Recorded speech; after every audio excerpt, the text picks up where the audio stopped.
Hej, jeg hedder Kenneth Lej Milling. Jeg er journalist og kommunikationsrådgiver, og den 2. april skal jeg holde oplæg hernede hos Business Kolding.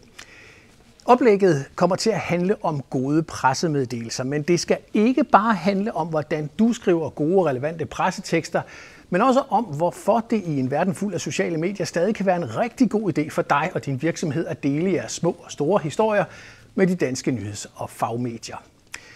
Undervejs tager vi også et kig ind i redaktionslokalet, for at du ligesom kan få et indblik i den proces, der går i gang, når journalisterne modtager din pressetekst.